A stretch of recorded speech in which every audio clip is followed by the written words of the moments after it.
द्वारिका जाने वाली नेपाली श्रद्धालुओं को एसएसपी का मानवीय पहल, रात भर भोजन वितरण, सीमा क्षेत्र में दिया भाईचारे का संदेश। नमस्ते, प्रणाम। आप देख रहे हैं मिथिलांचल न्यूज। समाचारों के साथ मैं कुमुद कुमार चौधरी, सन ऑफ मिथिला। खबर मधुबनी जिले के जयनगर से आ रही है, जहां द्वारिका जाने वाली नेपाली श्रद्धालुओं को एसएसपी का मानवीय पहल, रात भर भोजन वितरण, सीमा क्षेत्र में दिया भाईचारा का संदेश। भीड़ में नेपाल से पहुंचे श्रद्धालुओं को भोजन देकर भारत ने जीता उनका दिल।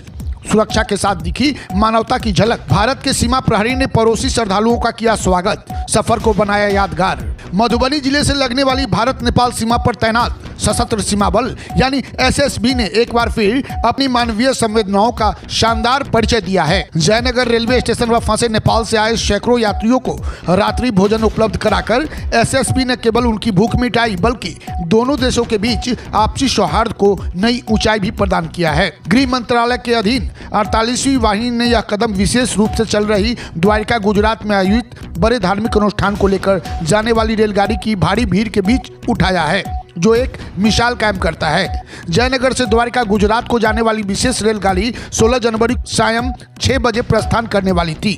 सभी बुकिंग पहले ही हो चुकी थी, लेकिन नेपाल से बड़ी संख्या में श्रद्धालु यात्री स्टेशन पर पहुंच गए। इससे प्लेटफॉर्म और परिसर में भारी भीड़ जमा हो गई।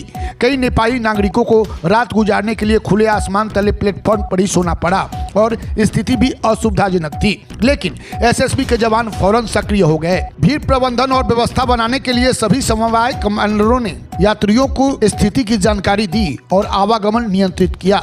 इसी क्रम में 48वीं वाहिनी सशस्त्र सीमा बल मानवता दिखाते हुए जरूरतमंद सैकड़ों नेपाली यात्रियों को ठंड की रात्रि में गर्म भोजन वितरित किया। भोजन में रोटी, सब्जी, दाल और अन्य आवश्यक सामग्री शामिल थी, जो यात्रियों की थकान और भूख को तृप्त करने में सहायक सिद्ध हुई। इस अवसर पर 48वीं वाहिनी के कमांडेंट गोविंद सिंह भंडारी ने कहा, सशस्त्र सीमा बल केवल सीमा सुरक्षा तक सीमित नहीं है, बल्कि मानवीय मूल्यों और कर्तव्यों के प्रति भी पूर्णतः प्रतिबद्ध है। विषम परिस्थितियों में फंसे यात्रियों की सहायता करना हमारा नैतिक दायित्व है।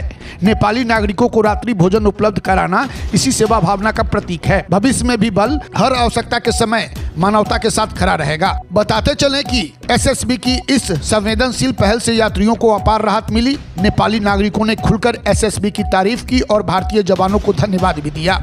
कई यात्रियों ने कहा कि यह कार्य दोनों देशों के बीच भाईचारे का प्रतीक है। जयनगर जैसे सीमावर्ती क्षेत्र में इस तरह के प्रयास भारत नेपाल संबंधों को और मजबूत करने वाली साबित होगी। एसएसबी न केवल शांति और सुरक्षा सुनिश्चित करता है, बल्कि मानवीय सेवाओं के क्षेत्र में बेहतर प्रदर्शन से स्थानीय लोगों का दिल भी जीतता है।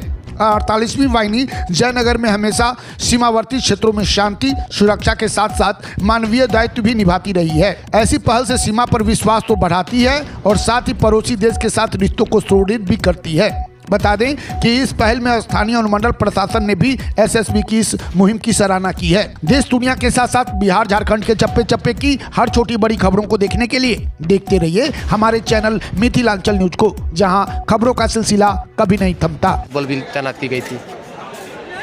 यहाँ पे अभी गुजरात जाने वाले तीर्थयात्रियों की बहुत भीड़ थी। ट्रेन बुकिंग के हिसाब से अप्रत्याशित संख्या में लोगों की भीड़ आ गई थी, तो उसको जीआरपी, पुलिस, आरपीएफ, एसएसबी के सहयोग से और स्थानीय प्रशासन के सहयोग से शांतिपूर्वक ट्रेन को अभी रवाना कर दिया गया।